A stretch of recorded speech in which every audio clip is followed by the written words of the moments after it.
হবিগঞ্জে ও মৌলভীবাজারে NCP নেতাদের উপর যে বিএনপির সন্ত্রাসী হামলা, এটা কি সুপরিকল্পিত? ইনক্লুডিং হবিগঞ্জে এক ছাত্র শক্তি নেতা, এনসিপির এক কর্মী, ছাত্র শক্তি এনসিপি একই কথা, তার চোখ গলিয়ে দেওয়া হয়েছে রড দিয়ে পিটিয়ে। ছাত্রদল রড দিয়ে পিটিয়ে চোখ গলিয়ে দিয়েছে। এগুলো কি ম্যাচ ফিক্সিং, পরিকল্পিত নাটক?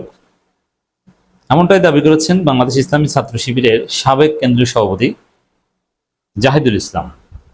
জাহিদুল ইসলাম এর বক্তব্যে তোলপাড়।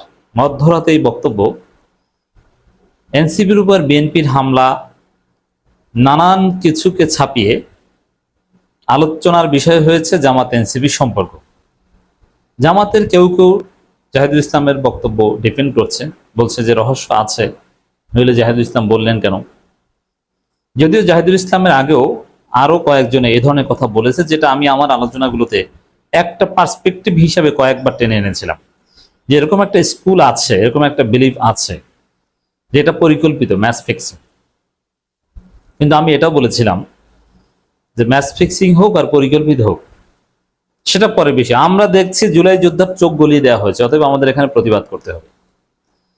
এবার আসেন যে জাহিদুল ইসলামের বক্তব্য কতটুকু সঠিক, এই বক্তব্যের গুরুত্ব কি, প্রভাব কি, এতে জামাতের কোনো উপকার হবে কিনা, অথবা এর ফলে জামাত এনসিপি সম্পর্কে টানাপোড়েন তৈরি হবে কিনা, এবং যদি সম্পর্কে চির ধরে এতে এই জাহিদুল ইসলামরা দায়ী থাকবেন কিনা, তা এর ফলে এক পর্যায়ে জামাত একলা হয়ে যেতে পারে কিনা। দর্শক, জামাত একটা আদর্শবাদী দল। জামাত কনভেনশনাল পলিটিক্যাল বাটপারি করতে পারে না।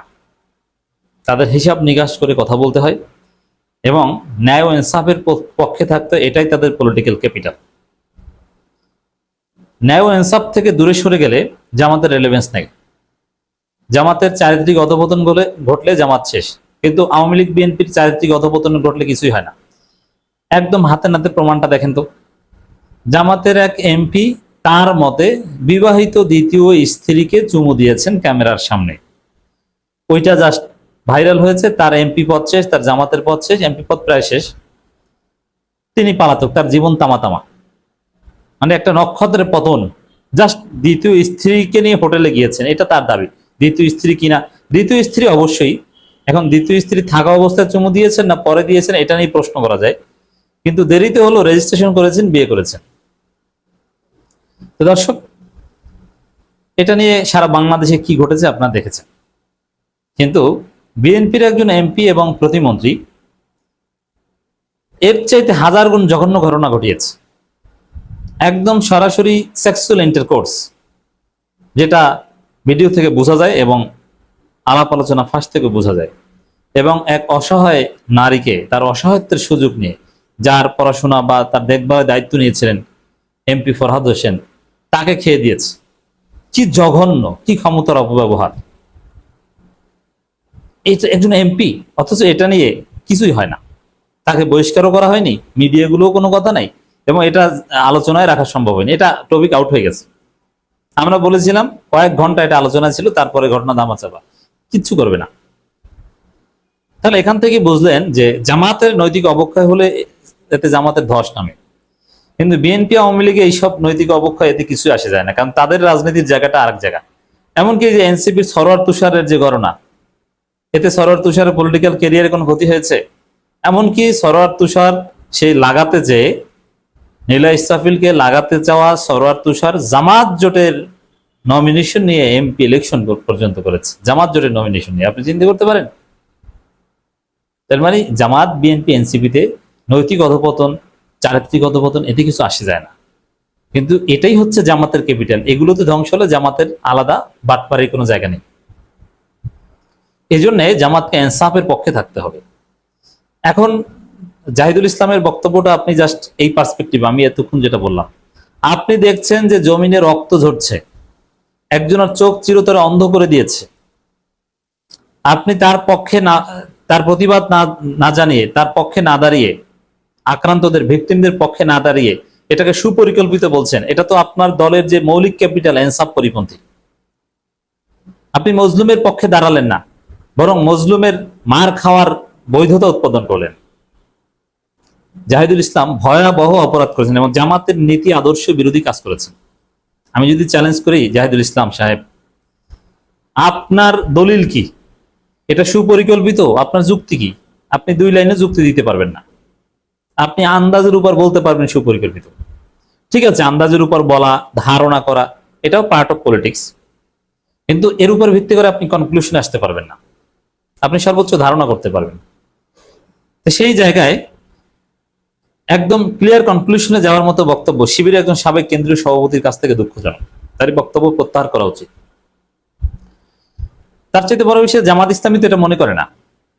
জামাত জোট ওই ঘটনার প্রতিবাদ জানিয়েছে, হামিদুর রহমান আজাদ বিবৃতি দিয়েছে, নিন্দা জানিয়েছেন। সাদিক কায়েম ডাকসু বিবি, তিনি এই হামলাগুলোর নিন্দা জানিয়েছেন এবং হামলাগুলো আওয়ামী লীগ বিএনপি একসাথে সেলিব্রেট করছে। আওয়ামী লীগের লোকজন প্রচারণা চালাচ্ছে যে দল দল দল যার যার, এনসিপি কে পেটানোর দায়িত্ব সবার।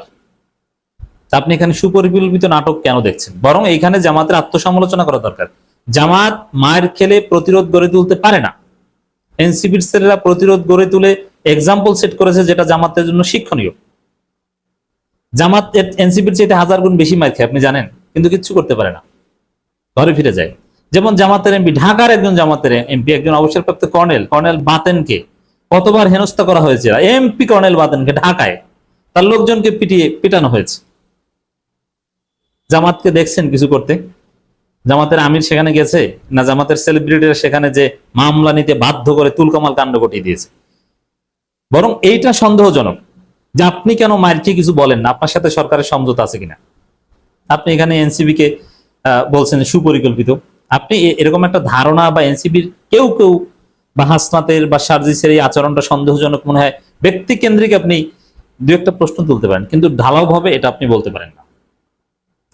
সাতক্ষীরা জামাত এমপির বাসভবনে হামলা হয়েছে, জামাত তো কিছুই করতে পারেনি, মামলা নিতে বাধ্য করতে পেরেছে। এনসিপি প্রতিরোধ গড়ে তুলতে পারছে। এখন জামাতের এইসব অযোগ্যতার কারণে, অদক্ষতার কারণে, আনস্মার্টনেসের কারণে জামাত